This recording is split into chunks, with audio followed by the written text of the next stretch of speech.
All right, welcome back. We are still on the chemical properties of ethanol. The last property there is reaction with chloride of phosphorus.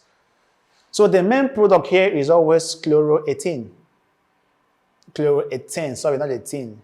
Whenever ethanol reacts with chloride of phosphorus, this is a phosphorus 5 oxide, and it's a very vigorous reaction, irreversible reaction back and through. This can also give us this as a reverse reaction. You give us what? Ethyl chloroethane as a major product with a release of other compounds. Okay, now use of ethanol. It is a starting material used in the manufacture of many important compounds, e.g. ethanol, ethanoic acid, ethyl esters, ethoxyethane. 2. Ethanol is a useful solvent for production of perfumes, varnishes, soaps, paints, dyes, and flavoring extracts. It is used as fuel either by itself or mixed with petrol in racing cars and rockets. It is used as antifreeze in automobile radiators because of its low freezing point. You can see -117. No matter how you store your ethanol in your deep freezer, it will just be there. No block will be formed because of what? It has a very low freezing point. It is used in ships' compasses, spirit levels in the thermometer designed to measure low temperature. Ethanol is used as an antiseptic in a surgical spirit for hardening skins and in the treatment of pimples. Most of us like taking injection. Before they continue, they clean your skin to extract the vein for proper injection. Sterilization, such as cleansing skins before injection, is same thing. Preservation of biological specimen and food. Okay, so that is the end for the lesson. So let's look at some questions that might likely come out from this topic called organic chemistry. It's a very broad topic, but I'm trying to pick the important point to discuss. Okay, if you look at 2000 question 49, this question is there. Alkanones are generally obtained by the oxidation of, if you check the previous slide, the answer is already there. Primary alkanols, no. Secondary, yes. Tertiary alkanols, no. Alkanols acid, no. So the right answer is what? Secondary alkanols. If you oxidize alkanol, you get what? Okay, when you oxidize secondary alkanols, you get what we call alkanone. That is the right answer. That is what is B, secondary alkanols. Then 2002, question 48. The question is, the compound above is an ether, ester, alkanol, alkanol. What's it? How do you know? Based on your functional group. Now look at this. COO signifies an ester. Okay, so because of the presence of COO, this compound is what? Is an ester, or some say it's alkanoate. Alkanoate. So ester is the right answer. 221, question 41. The question says, a characteristic reaction of the compounds with the general formula CnH2n is A. Polymerization reaction, substitution reaction, esterification reaction, and decarboxylation reaction. The right answer is what? A. Polymerization reaction, because of the presence of the double bond in the this is alkene, CnH2n. So the number one reaction there is what? Polymerization. Though they also undergo substitution reaction, but the main reaction is what? Polymerization reaction. 2001, question 48. The question is, the general formula for the alkanals is, you can see very simple, that's CHO. CHO signifies alkanal. CO is what? Alkanone. OH is what? Alkanol. While COO is an ester. So the answer there is B. 21, question 49. The pair of organic compounds that are isomers is, what are isomers? Compound with the same molecular formula but different structures. So you can see both 1 in and both 2 in. The difference is just the by position. So the right answer there is what? Is C. Both 1 in and both 2 in. 2002, question 18. The question is, the number of isomers formed C6H14 is. Now, what is C6H14? This is a member of alkane, precisely hexane, C6. So now, if you check the previous slide, you'll see this there. We have N-hexane, we have 2-methyl-pentane, we have 3-methyl-pentane, we have 2,3-dimethyl-butane, we have 2,2-dimethyl-butane. So that is 5. So we have 5 isomers from hexane. Then 2-3, question 47. The question is, how many isomers does pentane have? It's simple. Pentane ordinarily has 5 carbon atoms. Is that okay? So when you add the main pentane, maybe let me describe a little for you on the board, so I can use that to do the many ones. So pentane contains 5 carbon atoms. 1, 2, 3, 4, 5.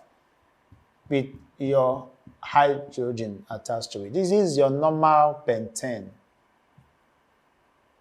Now, the second isomer will be, just switch this to attach to either this or this.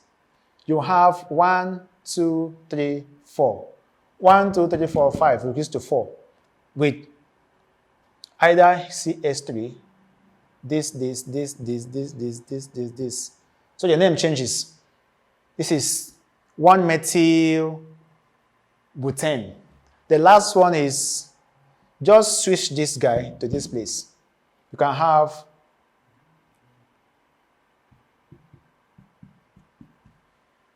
so we have this is now 2-methyl-butane, 1-methyl-butane, and normal pentane. So the whole of this, of course, you know that they are hydrogen atom. So it's a very simple stuff if you really know what to do. H. So pentane has 33 isomers, according to the illustration. 2003, question 50. The formula for ethyl butanoate is very simple. How do you know? Now look for ethyl. Ethyl is gotten from ethane. Now ethyl comes as a substituent, whereas the butanoate is the actual name. So look at this now. Start from here. Which one of these resemble ethyl? It cannot be. It can be this, but this one is not bu. This is pro, C3. This one is off. This is not A. This is propyl, C3. This is butyl, C4. This is ethyl.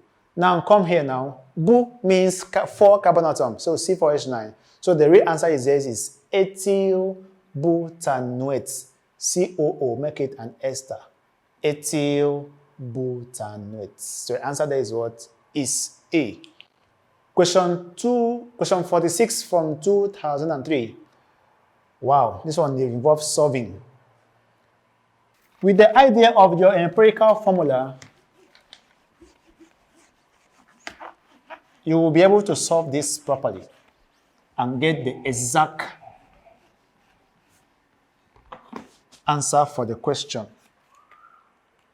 First of all, pick out the element that is given.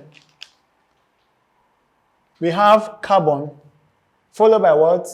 Hydrogen, followed by what? Oxygen. Now pick their respective molar masses. A compound contains 40%. So 40% of carbon, and here we have 6.7% of hydrogen.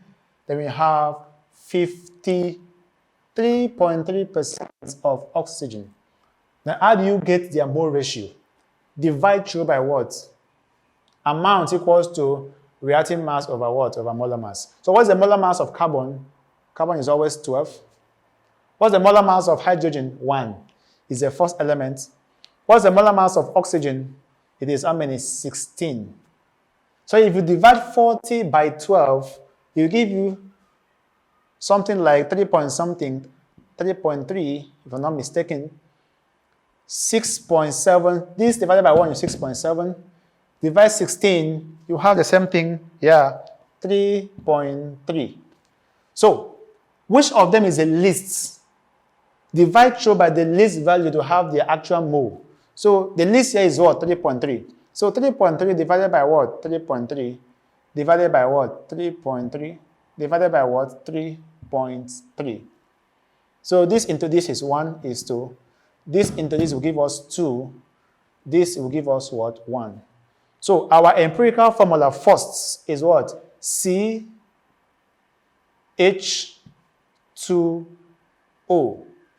This is your empirical formula. But the question is, a compound contains 40% carbon. Find the molecular formula. So with this, now don't forget what we learned earlier before now.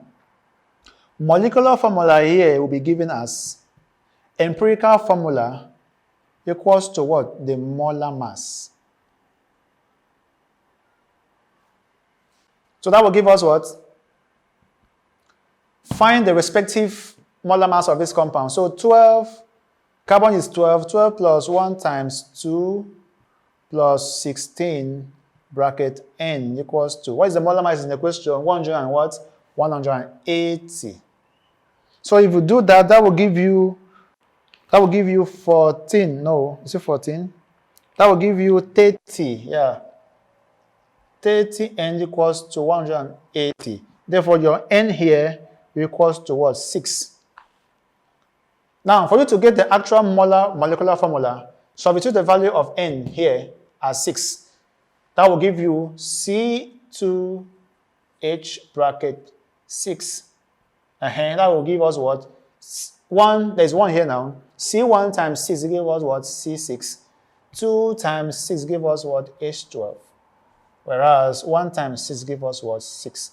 So this is the actual formula of this compound. Starting from where? Starting from the empirical formula to get this C2H2O, proceed from there, and you learn as the molecular formula. So if you check the option, know that the answer is what? The answer is C6H12O6. Okay, let's proceed. Question 15 from year 2004 says, the alkyl group can be represented by the general formula. Very simple now. CnH2n plus 1. Answer is C. The IUPAC nomenclature of the compound below is very good. Now look at it critically. Now, identify the parent hydrocarbon, which is what? Start counting. 1, 2, 3, 4, 5, 6. So that is hexane. Hexane is the parent hydrocarbon. Now, where do you start numbering from?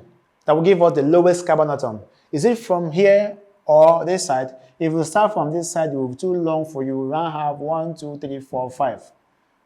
Long number, lowest carbon. Whereas here is just 1, 2. So your numbering is from here, 1, 2, not from this other side. 1, 2, 3, 4, 5, 6. So now we have 2 substituents, but of the same category, which is what? Methyl. To which carbon are they attached to?